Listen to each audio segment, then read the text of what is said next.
दोस्तों, इस्लामाबाद में piece talk हो रहा है। पीस टॉक किस बात को लेकर के? पीस टॉक सीज फायर के परमानेंट इलाज का। ईरान के तमाम सारे प्रतिनिधि हैं, अमेरिका से जेडी वैंस और बहुत सारे लोग, और जेरेड कुशनर, इसके अलावा स्टीव विटकॉफ, तमाम सारे लोग वहां पर पहुंचे। ईरान की तरफ से भी बहुत सारे लोग पहुंचे हैं। लेकिन एक जो पेच फंसा है वो यही है कि सीज फायर बहुत ज्यादा लंबा इसलिए नहीं चलने वाला है क्योंकि इसमें लेबनान को अलग रखने की भरसक कोशिश होगी, या यूं कहें कि यह बात तय हो गई है, पुख्ता हो चुकी है कि इजराइल इस पर मानेगा नहीं। और इजराइल मानेगा नहीं तो ईरान साफ कह चुका है कि अगर सीज फायर होगा तो ऑल फ्रंट पर होगा, वरना कहीं से नहीं होगा, जंग जारी रहेगी। दूसरी तरफ आपको पता है कि मिडिल ईस्ट में अमेरिका अपनी मौजूदगी और ताकत से बढ़ा रहा है। तमाम सारी रिपोर्ट्स बता रही हैं कि अमेरिका 50,000 उसके सैनिक जो हैं मिडिल ईस्ट में एक तरीके से वहां पर और पहुंचाए गए हैं और वहां पर उतरे हैं। ऐसी बातें निकल के सामने आ रही हैं। अब ऐसे में सवाल यह उठता कि क्या ये पीस टॉक हो पाएगा, क्योंकि कुछ झड़पें और हो रही हैं, और ये झड़प क्या, बड़े हमले हो रहे हैं इजराइल द्वारा जो लेबनान में किए जा रहे हैं। जवाब हिजबुल्लाह भी दे रहा है। हिजबुल्लाह ने कई जगहों पर बीते दिन और रात में कई इलाकों में नॉर्दर्न इजराइल के सदर्न लेबनान में जो कब्जे वाले इलाके थे इजरायली, वहां पर हमले किए। आज के इस वीडियो में मैं इन्हीं हमलों का जिक्र करने जा रहा हूं। वो हमलों की खबरें तो बताऊंगा ही, साथ में इजराइल ने कहां कहां हमला किया है ये भी बताऊंगा। और दूसरा सबसे बड़ा जो आपको लास्ट में मैं जानकारी दूंगा वो इस सीज फायर को लेकर कि आखिर ये सीज फायर क्यों कामयाब नहीं होगा। बहुत सारी खबरें हैं। सबसे पहले कहां कहां हिजबुल्लाह ने हमले किए हैं उससे जुड़ी एक खबर देखिए, ये क्रडल की खबर है। कहां कहां हमला किया इसके बारे में मैं आपको बता दे रहा हूं। ये हिजबुल्लाह की तरफ से जारी किए गए बयानों के आधार पर क्रडल ने अपना एक रिपोर्ट तैयार किया है। आपकी स्क्रीन पर देखिए ये ट्वीट। बताया गया कि हिजबुल्लाह ने यह कहा है कि उसने कई मोर्चों पर कोऑर्डिनेटेड वे में हमला किया है इजराइल पर। दक्षिणी लेबनान के रशाफ और यारोन के बाहरी इलाकों में इजरायली सैनिकों की जहां पर तैनाती थी वहां पर रॉकेट से हमले किए हैं। साथ में ही कर्मियल में सैन्य ढांचे को भी निशाना बनाया है हिजबुल्लाह ने यह भी बताया कि उसने इजराइल के जो सैनिक हैं, इजरायली डिफेंस फोर्सेस के सैनिक, जो सेटलर्स हैं, बस्तियां जो हैं और उनके जो सैन्य ढांचे हैं, उनके खिलाफ जो हमले किए हैं उनकी इंटेंसिटी हिजबुल्लाह ने बढ़ाई है। यह भी कहा गया कि किरियत शमोना, मेटुला और मार्गा लियोट के अलावा मिसगव और दोयेव में इन तमाम सारी जगहों पर दो बार अटैक किए हैं उसने एक ही दिन में। यह भी बताया कि जिसमें से कुछ जो हमले किए हैं, कुछ जगहों पर जो हमले किए हैं, जैसे आपका ये दोयेव हो गया या मिसगव आम हो गया, इन पर बहुत कम समयांतराल पर उसने बैक टू बैक अटैक किए हैं। हिजबुल्लाह ने यह भी बताया कि तैयबे में उसने एक ड्रोन हमले में ईरान मिलिट्री का जो व्हीकल है हम्वी, उसको निशाना बनाया और उसको तबाह कर दिया।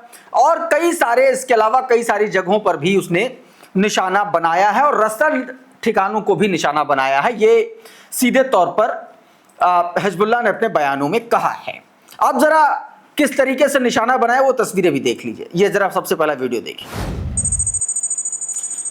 इजराइल का गिलोत बेस, ये हेडक्वार्टर है मिलिट्री इंटेलिजेंस का, वहां पर हमला किया है। सरफेस टू एयर मिसाइल के जरिए नफ्र मिसाइल से उसने हमला किया और ये वीडियो खुद हिजबुल्लाह ने जारी किया है। आप देखिए जरा इसको।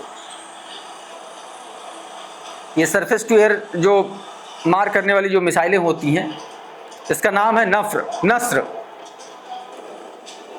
उसके जरिए इसको जो है दागा गया और इजरायली मिलिट्री ऑफ इंटेलिजेंस के हेडक्वार्टर को निशाना बनाया गया तेल अवीव में।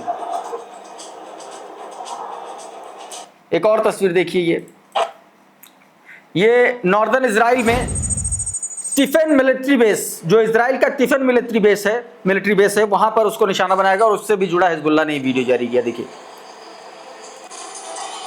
और इन हमलों में बताया जा रहा है कि कई सैनिक मारे गए हैं, कई सारे घायल हुए हैं और बड़ा नुकसान हुआ है इजराइल को, ऐसा कहा जा रहा है तमाम सारी रिपोर्ट्स में, तमाम सारे ट्वीट्स में।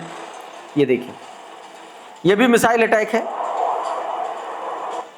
सरफेस टू एयर वाली जो मिसाइलें हैं नस्र, उनके ज़रिए ये सीधे तौर पर अटैक किया गया। और ये जिस जगह पर अटैक किया गया है नॉर्दर्न इजराइल का सबसे बड़ा एक तरीके से उसका मिलिट्री बेस, स्टेफन मिलिट्री बेस या ट्रेनिंग सेंटर के तौर पर भी है और रणनीतिक तौर पर बहुत इंपॉर्टेंट है, वहाँ इसको जो है टारगेट किया गया। एक और तस्वीर देखिए, ये हिजबुल्लाह ने जो ऑक्युपाइड फलस्तीन में रॉकेट के जरिए हमला किया, ये तस्वीर देखिए,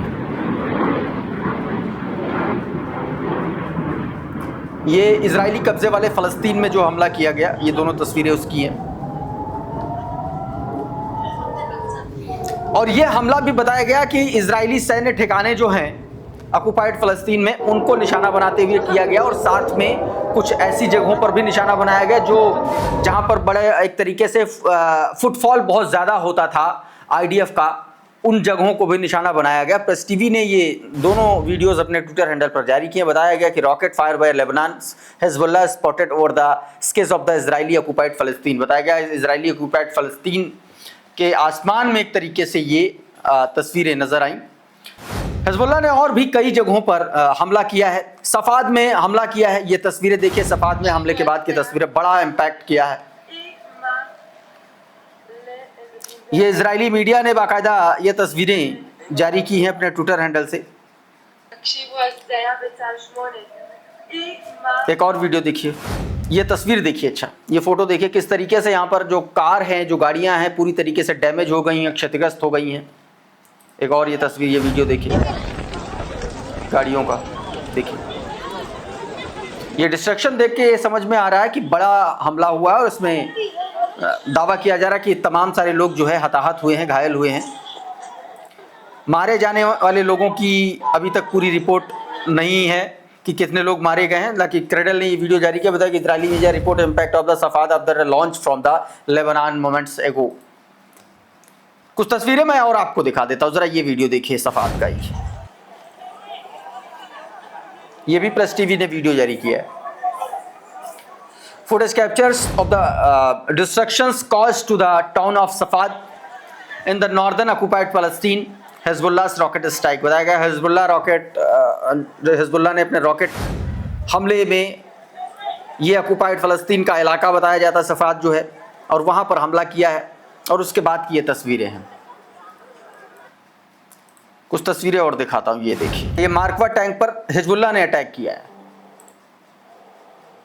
यह है Ain Ebel road, southern Lebanon का इलाका, और वहाँ पर इस टैंक को निशाना बनाया और टैंक, ये जो उठता हुआ धुआं आप देख रहे हैं, बताया गया कि ये जो टैंक है, मार्का टैंक है, पूरी तरीके से तबाह हो गया। क्रेडल ने ये भी वीडियो जारी किया है। अब एक तस्वीर मैं आपको दिखाऊंगा, एक बयान, एक यूएस सोल्जर का बयान जो कुवैत में तैनात था, कतर में तैनात था, उसने, माफ़ कीजिएगा, कुवैत में तैनात था, उसने सीबीएस को एक इंटरव्यू दिया है जिसमें बताया है कि ईरान जब अमेरिका के सैन्य ठिकानों पर मिडिल ईस्ट में हमला कर रहा था तो किस तरीके से हाय तौबा मची थी अमेरिकी सैनिकों के बीच, और कैसे उनको बिना ज़रूरी सामान के साथ, बिना ज़रूरी सामान के भेज दिया गया था मरने के लिए।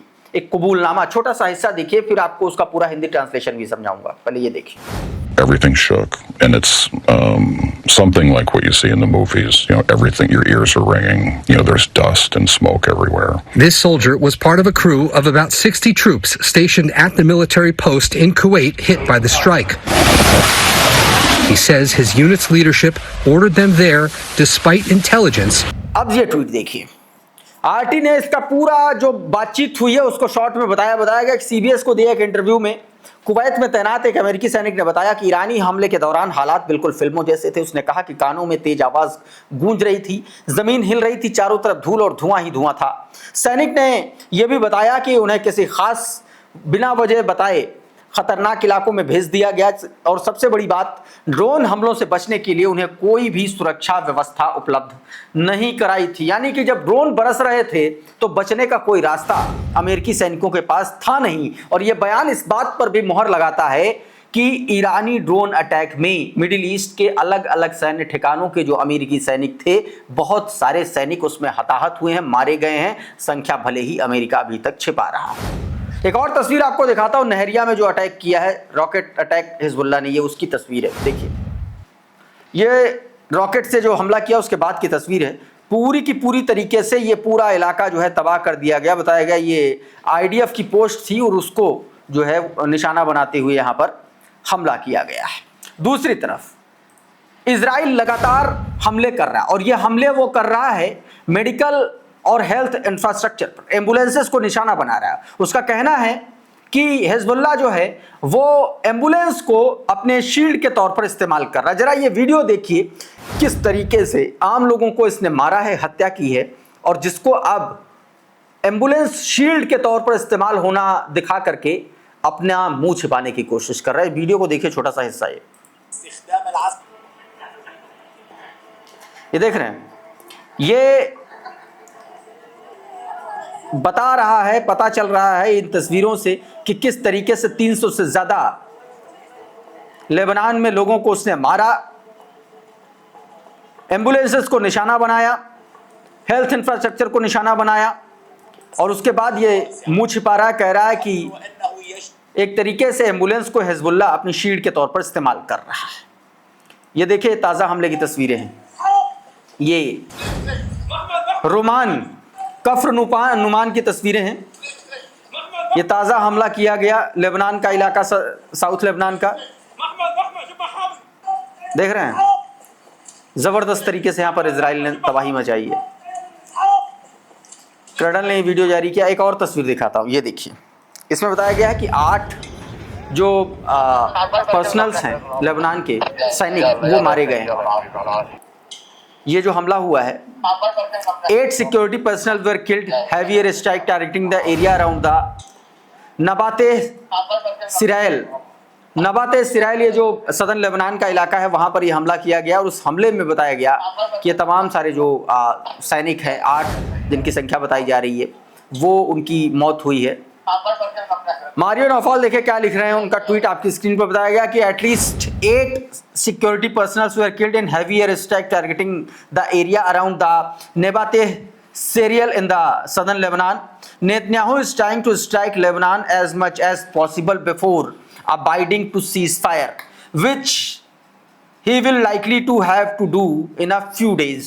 देखिए, सीधे तौर पर इसमें यह बताने की कोशिश की गई है कि ये जो हमले हैं, जो इजराइल के हमलों की इंटेंसिटी जो बढ़ रही है, इससे यह पता चल रहा है, ये दावा किया जा रहा है कि सीज फायर में बंधने से पहले इजराइल ज़्यादा से ज़्यादा लेबनान पर हमला करने की कोशिश कर रहा है। तो साथियों, इस वीडियो में बहरहाल इतना ही। बहुत बहुत शुक्रिया, बहुत बहुत धन्यवाद। आप जुड़े रहिए आपके अपने चैनल द लाइव टीवी के साथ। नमस्कार। द लाइव टीवी, सच सबसे आगे।